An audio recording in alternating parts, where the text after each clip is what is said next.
Elliot Alderson might just be television's most unreliable narrator. By the end of this story, you'll realize that even he doesn't know what's real anymore. In 4 seasons, Mr. Robot delivered more plot twists about split personalities than most shows manage in their entire run, and somehow it all actually makes sense. Let's get to it. Season 1, meet Elliot Alderson, a cybersecurity engineer by day, vigilante hacker by night, and full-time social anxiety sufferer. While most people are scrolling through the social media, Elliot's busy exposing child predators and corporate corruption. Only that he's not your normal hero. This guy talks to us, his imaginary audience, more than he talks to actual humans. Elliot works at a company called AllSafe, protecting their biggest client, E-Corp. But Elliot calls them Evil Corp because, well, they basically own everything and everyone. One night, someone hacks Evil Corp's servers, and Elliot's the only one skilled enough to stop it. The hackers leave behind a calling card, F Society. The next day, a mysterious man in a black hoodie approaches Elliot on the subway. His name? Mr. Robot. Turns out that hack was basically a job interview.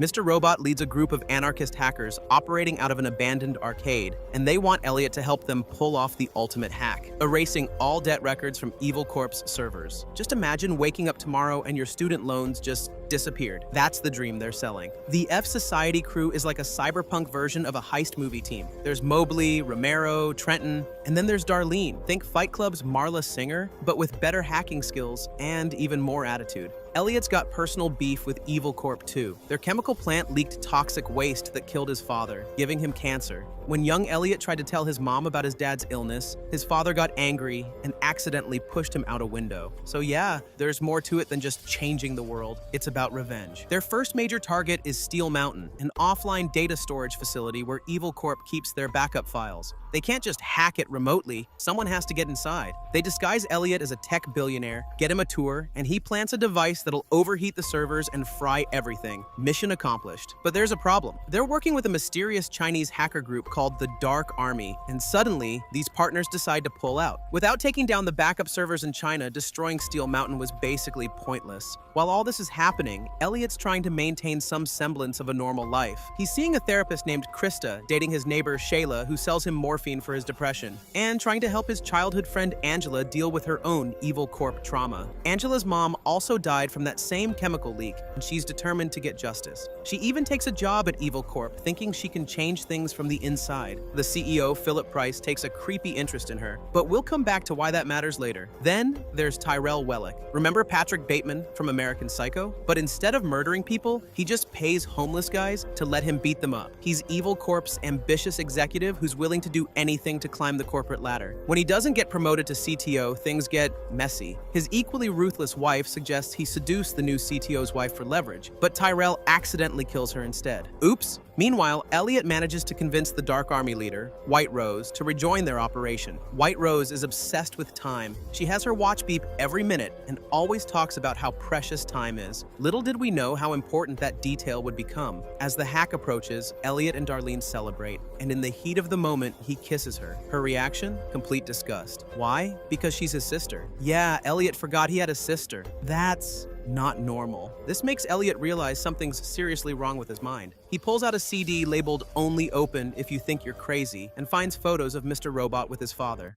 Mr. Robot appears and says, "That's right, son. I'm secretly alive." When other people look at Elliot talking to Mr. Robot, they just see him talking to himself. His father is dead, and Mr. Robot is actually Elliot's split personality. Fight Club style, Elliot has been having entire conversations with himself, planning this massive hack without even knowing it. Tyrell Wellick, who's just been fired from Evil Corp, shows up at Elliot's apartment. Turns out he's been having secret meetings with Mr. Robot, the other side of Elliot's personality, and he's ready to burn Evil Corp to the ground. Cut to 3 days later. Elliot wakes up in Tyrell's car with no memory of what happened. The hack worked. All debt has been erased. Half the world is celebrating while the other half is panicking as the global economy collapses. Season 1 ends with a knock on Elliot's door, and we're left wondering, where the hell is Tyrell? Season 2 opens with Elliot trying to maintain a strict routine to keep Mr. Robot at bay. He's living with his mother, hanging out with his friend Leon, who's obsessed with Seinfeld and basically trying to live a normal life. The thing about having a split personality is that you can't exactly ground yourself. Mr. Robot keeps breaking through, insisting they need to continue their work. Evil Corp wasn't destroyed by the hack. They actually used it as an excuse to launch their own cryptocurrency, eCoin, making them more powerful than ever. F Society is now a global phenomenon. Everyone wants to join the revolution, and with Elliot MIA, his sister Darlene is running the show. But then Romero, one of their original members, turns up dead. Was it the FBI? A rival hacker group? Corporate assassins? FBI agent Dominique DePiero is on the case, and she's good at her job. She quickly tracks down F Society's arcade headquarters. The walls are closing in. Meanwhile, Elliot meets a guy who needs help with his website. Seems innocent enough until Elliot realizes it's a dark web marketplace for human trafficking. Therefore, he shuts it down, which pisses off some very dangerous people. Fortunately, his friend Leon turns out to have some serious knife skills and saves Elliot's life. Who could have guessed that Leon works for the Dark Army, and he's been protecting Elliot this whole time? But the biggest twist of season 2 comes when Elliot's therapist Krista drops a bombshell. You know you haven't been staying with your mother, right? That's right. Elliot's been in prison this entire time. His mother's house was just his mind's way of coping with incarceration. He was arrested, not for the F Society hack, but for stealing his therapist's ex-boyfriend's dog. Yes, that seemingly minor subplot from season 1, it landed him in jail. Before we continue, I've got to ask, are you following all these twists? If you're enjoying this breakdown so far, hit that subscribe button. While Elliot's been locked up, F Society continues to operate. They hack into an Evil Corp executive's smart house to force her to leave town, but she turns out to be connected to the Washington Township case, the chemical leak that killed Elliot and Angela's parents. Darlene decides the best solution is murder, but before they can do anything, the FBI raids the house. The Dark Army kills their inside contact before he can talk, showing just how ruthless these hackers really are. The FBI catches Darlene and reveals they know almost everything about F Society. They're not arresting her because they want the man behind it all. They think it's Tyrell Wellick. So Darlene becomes an FBI informant. Angela, meanwhile, uses her newfound hacking skills to access Evil Corp's files about Washington Township. She discovers the chemical leak wasn't just an accident. It was part of a secret project run by a Chinese minister. That minister? White Rose, the leader of the Dark Army. When Elliot gets out of prison, the Dark Army fills him in on Phase 2. There's just one problem. Elliot has no idea what they're talking about. This confuses everyone because Phase 2 was supposedly his plan. Here's where we learn just how unreliable our narrator has been. Mr. Robot has been keeping secrets from Elliot's conscious mind, making plans and having meetings that Elliot doesn't remember. Following clues he left for himself, Elliot finally comes face to face with Tyrell Wellick. Tyrell's been hiding with the Dark Army's help, working on Phase 2. Since Evil Corp is moving all their paper records to one building in New York to recover from the hack, they're going to blow it up. Elliot's horrified. This isn't about justice anymore, it's about mass murder. He tries to stop it, but Tyrell shoots him. As Elliot falls, he realizes something that makes everything even more confusing. He thought Tyrell was another one of his personalities. Nope,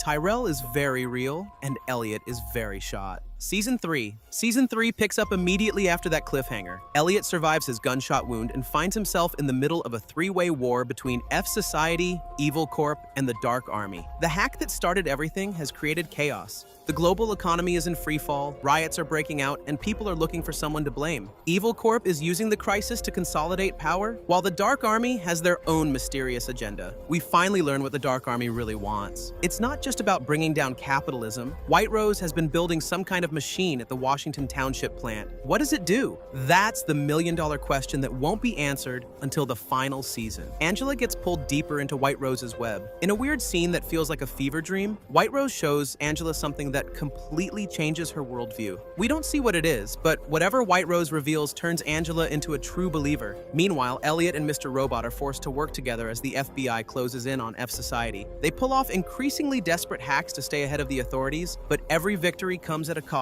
The season builds to a massive confrontation where all the show's various plots collide. The Dark Army's true plan is revealed, several major characters die, and Elliot realizes that everything he thought he knew about the conspiracy was just the tip of the iceberg. Season 4. The final season of Mr. Robot is where the show stops pulling punches and goes full psychological horror. Elliot is more determined than ever to take down the secret cabal of billionaires who really run the world, a group called the Deus Group. But first, he has to survive. White Rose tries to have him killed with a heroin overdose, but he's saved by an unlikely ally. Philip Price, Evil Corp's CEO. Why would Price save Elliot? Because White Rose just killed Angela, and it turns out Angela was Price's daughter. You see that creepy interest he had in her? Suddenly makes sense. Price reveals that the Deus Group is real. It is a ghostly organization of the world's most powerful people, with White Rose pulling the strings. To take them down, Elliot and Price work together in an uneasy alliance. The plan involves exposing the Deus Group during their annual meeting. It's a complicated scheme involving blackmail, hacking, and social engineering. But just when it seems like they might actually win, White Rose reveals she's been 3 steps ahead the entire time. We then learn the truth about Elliot's father through a brutal therapy session forced on him by a drug dealer from season 1. All those good memories Elliot has of his dad, they were created by Mr. Robot to protect him from the truth. His father sexually abused him. This revelation shatters Elliot's world. Everything he thought he knew about his motivation, his personality, even his mental illness, was built on repressed trauma. But the show isn't done with us yet. In the series finale, White Rose activates her mysterious machine, and Elliot finds himself in what appears to be an alternate reality where everything is perfect. His father is alive and loving, Angela is alive, and they're engaged, and he's successful and happy. It's everything he ever wanted, which means he has to give it up. The Elliot we've been following for 4 seasons isn't the real Elliot. He's another personality, the mastermind, created to deal with trauma and save the world. The real Elliot has been sleeping peacefully in his mind while his alter ego fought corporate corruption and battled mental illness. I actually loved every bit of Mr. Robot. The story of corporate conspiracy, mental illness, family trauma, and one man's journey to separate reality from the voices in his head. Let me ask you something. How does that make you feel about the entire story? Was any of it real? Drop a comment and let me know your thoughts, especially on that ending. In the end, the mastermind's job is done. He saved the world, exposed the conspiracy, and helped the real Elliot heal from his trauma. As he fades away, the real Elliot wakes up for the first time in years, finally ready to live his own life. If you enjoyed this breakdown, make sure to check out my complete analysis of Lost, where I get even deeper into the psychological themes that make these shows so compelling. And don't forget to subscribe for more content like this.